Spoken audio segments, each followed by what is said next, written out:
प्रिय भैया बहनों, आज मैं आपके सामने धनुष भंग का व्याख्या भाग 3 लेकर उपस्थित हूँ। काम कुसुम धनु सायक लीने, सकल भुवन अपने बस कीने। प्रस्तुत पद्यांश में इसके पहले हमने पढ़ा कि सीता की माता को राम को लेकर संशय है कि इतने सुकोमल शरीर वाले यह कैसे धनुष को तोड़ पाएंगे। तो उनके इस संदेह को उनकी सखी किसी प्रकार दूर कर देती है और फिर सीता जी के मन में भी अनेक प्रकार की शंकाएं उठती हैं।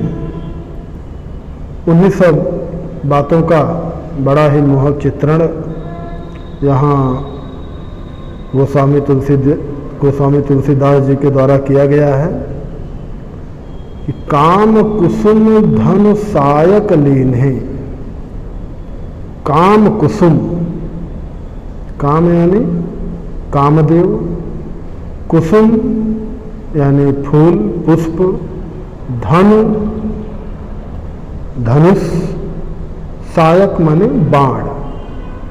काम कुसुम धनु सायक लीने कि रानी की सखी उन्हें राम के विषय में समझाते हुए कहती है कि कामदेव ने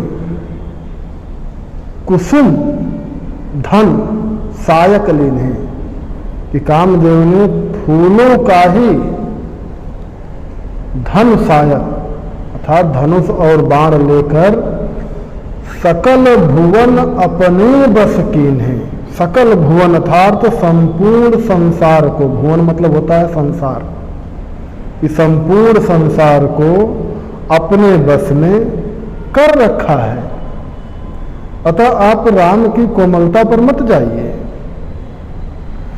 देवी तजिय संसौस जानी, भंजब धनुष राम सुनु रानी।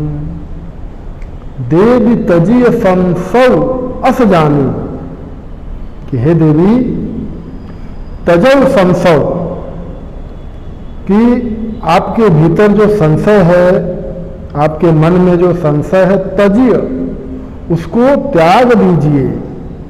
अस जानी और ऐसा जान लीजिए कि भंजब धनुष राम सुन रानी। भंजब यानी तोड़ना, भंजन कर देना, कि श्री राम धनुष को अवश्य ही तोड़ देंगे।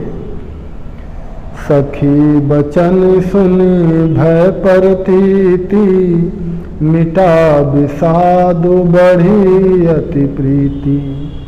सखी बचन सुन भय परतीति, तो सखी के ऐसे वचन को सुनकर, परतीति मतलब होता है प्रतीत होना, यानी वो कहने की तरह से विश्वास होना, कि सखी के ऐसे वचन को सुनकर रानी मतलब सीता की माता, कि रानी के मन में यह क्या हो गया, प्रतीति अर्थात तो विश्वास हो गया। तो सभय हृदय अरणे, मिटा विषाद बढ़ी अति प्रीति। तो सखी के ऐसे वचन को सुनकर रानी को श्री राम के सामर्थ्य के विषय में, उनकी क्षमता के विषय में विश्वास हो गया। तो क्या हुआ, मिटा विषाद बढ़ी अति प्रीति। तो विषाद मतलब क्या होता है, दुख। तो उनके मन में जो दुख था वह दुख क्या हो गया, मिट गया, और बढ़ी अति प्रीति, और श्री राम के प्रति उनका स्नेह क्या हो गया, अति प्रीति, अत्यधिक बढ़ गया। तब राम ही बिलो की बैदेही, असभय हृदय बिनवति जहिते ही। तब राम ही बिलोक वैदेही, वैदेही मतलब सीता, कि तब श्री राम को देखकर, विलोक मतलब देखकर, वैदेही, वैदेही यानी सीता वो क्या हो गई, सभय यानी भयभीत हो गई। तो भयभीत हृदय से उन्होंने क्या किया, बिनवत जहिते ही। तो उस समय से राम को देखकर भयभीत हृदय से सीता जी ने जहिते ही यानी जिस तिस देवता का वह क्या करने लगी, स्मरण करना प्रारंभ कर दिया या स्मरण करने लगी, विनती करने लगी। बिनवत, बिनवत मतलब विनती करने लगी। मन ही मन मनाव अकुलानी, अहो प्रसन्न महेश भवानी। तो सीता जी जिस जिस देवता से विनती कर रहे हैं, और मन ही मन मनाव अकुलानी, और वो अकुलानी मतलब व्याकुल होकर, मन ही मनाव अपने मन को मना रही हैं कि हो प्रसन्न महेश भवानी। मन ही मन मना रही हैं कि हे महेश भवानी, अर्थात पार्वती, महेश मतलब शंकर जी, तो महेश भवानी अर्थात उनकी पत्नी पार्वती, कि हो प्रसन्न महेश भवानी, कि हे महेश भवानी आप मुझ पर क्या होइए, प्रसन्न हो जाइए। क्यों प्रसन्न होइए, करहु सफल आपन सेवकाई, अकरिहि तुहरहु चाप गरुआई। करहु सफल आपन सेवकाई, कि मैंने आज तक आपकी जो सेवकाई अर्थात जो सेवा की है, उस सेवा को क्या करिए, सफल करिए। और उसके कारण आप क्या करिए कि कर हित हरहु चाप गरुआई, तो मेरा हित कीजिए, करो हित, मेरी सेवा को सफल करते हुए मेरा हित कीजिए। और हरहु चाप गरुआई, गरुआई मतलब होता है भारीपन, चाप का तात्पर्य यहाँ किससे है, धनुष से है। तो मेरा हित करते हुए आप क्या करिए कि चाप की गरुआई को अर्थात धनुष के भारीपन को क्या कर दीजिए, हरहु, हर लीजिए, दूर कर दीजिए। गणनायक बरदायक देवा, आज लगे कि न तु सेवा। गणनायक बरदायक देवा, गणनायक अर्थात गणों के नायक, बरदायक बर को देने वाले गणेश जी, आज लगे कि इन्हें तु सेवा। तो आज लगे अर्थात आज के लिए ही, कि इन्हें तु सेवा, मैंने आज के लिए ही आपकी सेवा की। तो बार बार बिनती सुनि मोरी, अकरहूं चाप गुरुतायति थोरी।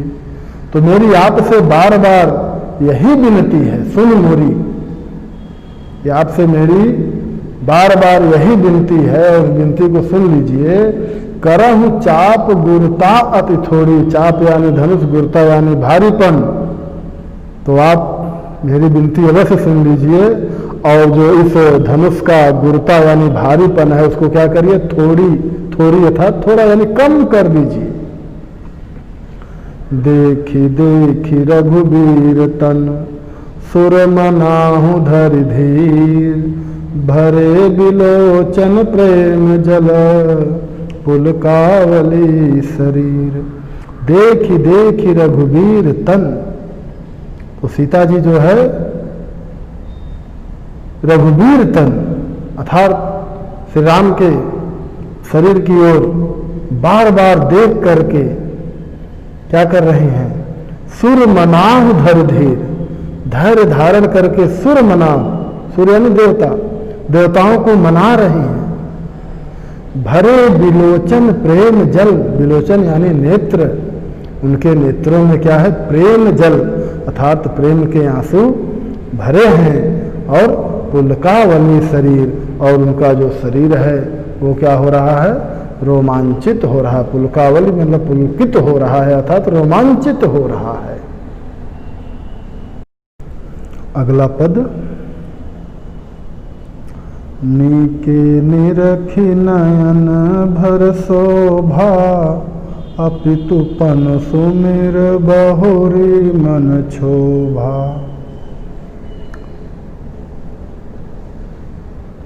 नीके निरख नयन भर शोभा।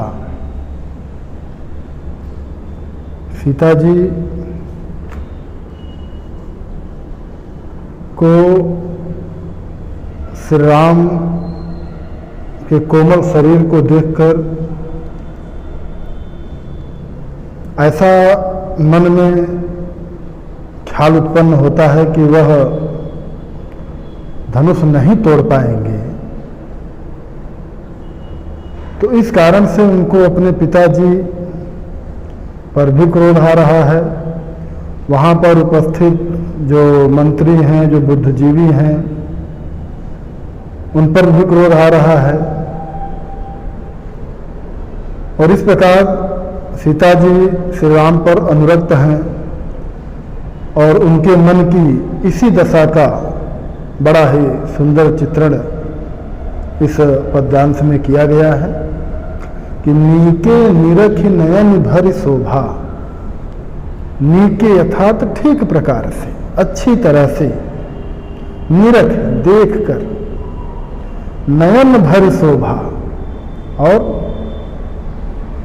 श्री राम की शोभा को नयन भरे, नेत्रों में भरकर सीता जी ने धनुष तोड़ने के लिए खड़े हुए श्री राम की शोभा को नेत्र भर करके नेत्र भर देखा और पितु पन्न सुमेरी बहुरी मन क्षोभा। तो श्री राम की शोभा को नेत्र भर के भली भांति देखा और फिर अपने पिता के द्वारा, पन अर्थात प्रण, कि उनके पिता के द्वारा जो धनुष तोड़ने का कठोर प्रण किया गया है, सुमेर बहुरी मन क्षोभा, उसको याद करके उनका मन जो है क्या है, क्षोभा अर्थात क्षोभ से भर उठा कि भाई यह इतने सुकोमल शरीर वाले कैसे इस धनुष को तोड़ पाएंगे। अगर कहीं पिताजी ने इस प्रकार का प्रण नहीं किया होता, मेरे ऊपर ही छोड़ दिया होता कि मैं जिसका चाहूं उसका वरण कर लूं, तो आज मैं श्री राम का वरण कर पाती। लेकिन उन्होंने इतना कठोर प्रण किया है और यह कैसे इस धनुष को तोड़ पाएंगे, तो इस कारण से उनके मन में क्या है, क्षोभ उत्पन्न हो रहा है।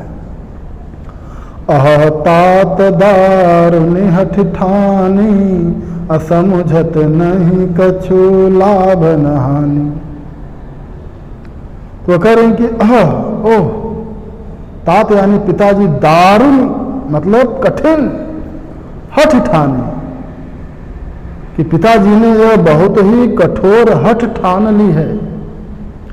समुझत नहीं कछु लाभ न हानि, और बिना लाभ हानि के, अपने हठ के कारण वह कुछ भी लाभ और हानि को समझ नहीं रहे हैं कि भाई मैंने इतना बड़ा प्रण कर लिया है तो इससे क्या लाभ होगा, क्या हानि होगी, इस बात को वह समझ नहीं रहे हैं। असचिव सभय सिख देई न कोई, अबुध समाज बड़ अनुचित होई। असचिव सभय सिख देई न कोई, सचिव यानी मंत्री, मंत्रीगण भी जो वहां बैठे हुए हैं वह भी उनके डर के कारण सभय भयभीत होकर के, सिख दे ही न कोई, कोई उन्हें सीख यानी शिक्षा नहीं दे रहा है, कोई समझा बुझा नहीं रहा है। और बुद्ध समाज बड़ अनुचित हुई, और यहां पर बुद्ध समाज अर्थात ज्ञानियों का समाज बैठा हुआ है, लेकिन फिर भी इस सभा में क्या हो रहा है, बड़ अनुचित हुई, इतना बड़ा अनुचित हो रहा है। कहाँ धनुकुल सिंह चाहि कठोरा, कहाँ श्यामल मृदु गात किशोरा। कहाँ धनुकुल सिंह कुलिसहु चाहि कठोरा, कि कहाँ यह धनु यानी धनुष, कुलिसहु, कुलिसहु मतलब कुलिस, कुलिस का तात्पर्य होता है वज्र, कि कहाँ यह वज्र से भी कठोर धनुष। कह श्यामल मृदुगात शरीरा, कहाँ श्यामल अर्थात श्यामला, मृद यानी कोमल, गात मतलब शरीर, किशोरा, कहाँ श्यामल मृदुगात किशोरा, कि कहाँ यह श्यामला कोमल किशोर शरीर। कह रहे हैं कि कहाँ यह वज्र से भी कठोर धनुष, और कहाँ श्यामल कोमल शरीर वाले ऐसे किशोर श्री राम। तो विधि के ही भात धरहूं उर्धीरा, असिरस सुमन कन बेधिय हीरा। तो जब उन्हें कोई उपाय नहीं दिखता तो वे विधाता को ही दोष देती हैं और कह रहे हैं कि विधि के ही भांति धरम उर्धीरा, कि हे विधि अर्थात हे विधाता, के ही भांति धरम उर्धीरा, उर मतलब हृदय, धीरा यानी धैर्य, कि मैं किस प्रकार से अपने हृदय में धैर्य धरूं। सिरस सुमन कन बेधन हीरा, कि सिरस, सिरस होता है एक पुष्प, उस सिरस सुमन कि सिरस का पुष्प, कन बेधिय हीरा, कि सिरस का पुष्प क्या हीरे को बेध सकता है। तो यह श्री राम इतने सुकोमल शरीर वाले यह धनुष को कैसे उठा पाएंगे। तो उसीलिए उन्होंने कहा कि मैं किस प्रकार से अपने हृदय पर, हृदय में धैर्य रखूं, क्या कभी सिरिस का फूल भी हीरे को बेध सकता है, उसको चीर सकता है। और सकल सभा के मति भय भोरी, अब मोहि शंभु चाप गति तोरी।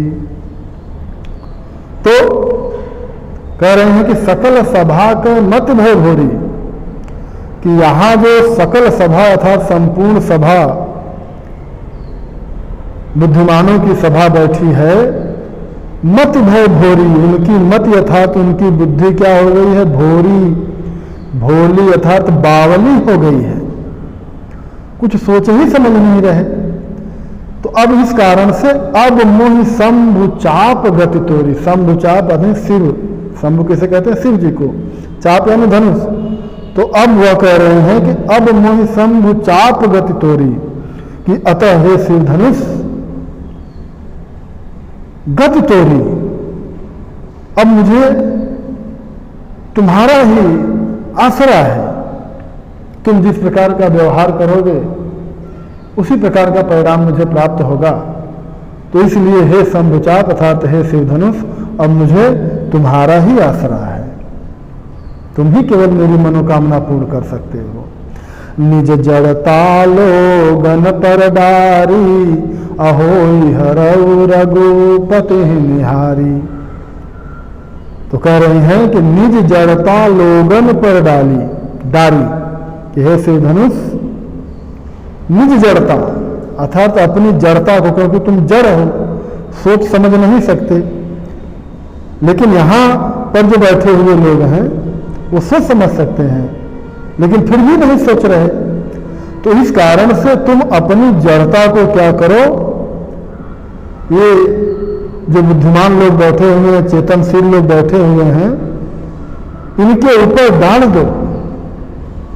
अहो हरहु रघुपति ही निहारी, और इसके बाद हो हरहु रघुपति ही निहारी, और हो हरहु, हरहु मतलब क्या होता है, हल्के, रघुपति ही निहारी, रघुपति ही अर्थात श्री राम को देख करके क्या हो जाओ, तुम हल्के हो जाओ, कहने का तात्पर्य कि अपनी जड़ता को यहाँ पर बैठे हुए लोगों पर डाल दो और रघुपति के कोमल शरीर को देखकर क्या हो जाओ, हरहु, तुम हल्के हो जाओ, जिससे वह आसानी से तुमको उठा सकें। तो अति परिताप सीय मन माही, लव निमेष जुग सय सम नाही। तो अति परिताप सीय मन माही, तो इस प्रकार सीता जी के मन में अति परिताप, परिताप यानी पहले एक तरह से कष्ट, दुख, कि मन में बड़ा ही दुख है। सीय मन माही, सीता जी के मन में बहुत ही दुख है और इस कारण से लव निमेष जुग स सम जाहि। लव निमेष, लव मतलब होता है अत्यंत सूक्ष्म अंश और निमेष मतलब पलकों का झपकना।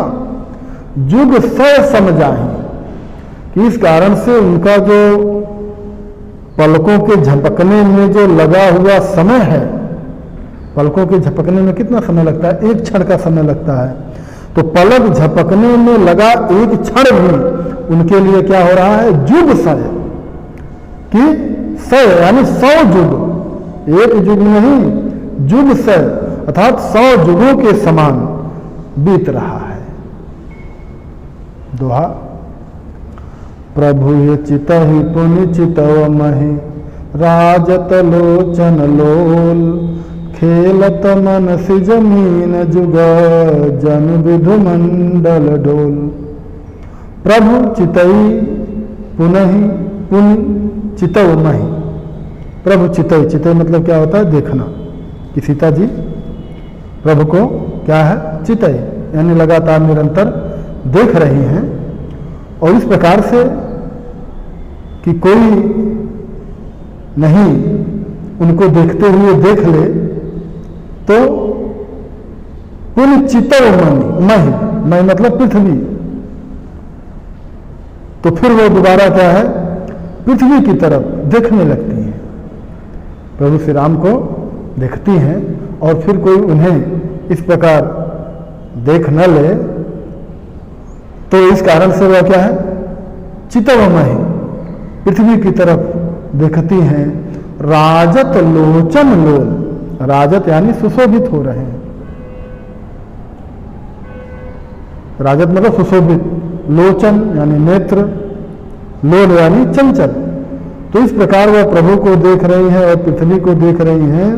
तो इस प्रकार से उनके नेत्र, चंचल नेत्र, वह किस प्रकार सुशोभित हो रहे हैं कि खेलत मनसिज मीन जुग,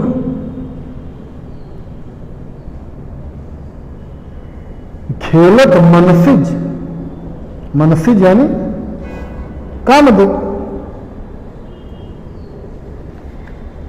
मीन जुग, मीन मतलब मछली। तो उनके जो नेत्र डोल रहे हैं, एक बार प्रभु श्री राम को देख रहे हैं, फिर पृथ्वी की तरफ देख रहे हैं, तो इस कारण से जो उनके नेत्रों का चंचलपन है, उसकी शोभा कैसी है, उसकी सुंदरता कैसी है कि ऐसा लग रहा है कि जैसे मनसी यथार्थ कामदेव की मीन जुग यानी 2 मछलियां वो क्या कर रही हैं, खेल रही हैं। कहा, जन विधु मंडल डोल, कि मानो चंद्रमा रूपी डोल में कामदेव की 2 मछलियां खेल रही हैं। इसमें का जो वो है काव्यगत सौंदर्य, उसको भी थोड़ा देख लीजिए। भाषा अवधि है, अवधि, रस श्रृंगार है, गुण माधुर्य है, अलंकार मनव जनव लग गया। तो इस कारण से उत्प्रेक्षा और छंद जो है वो दोहा चौपाई। आज के लिए इतना है।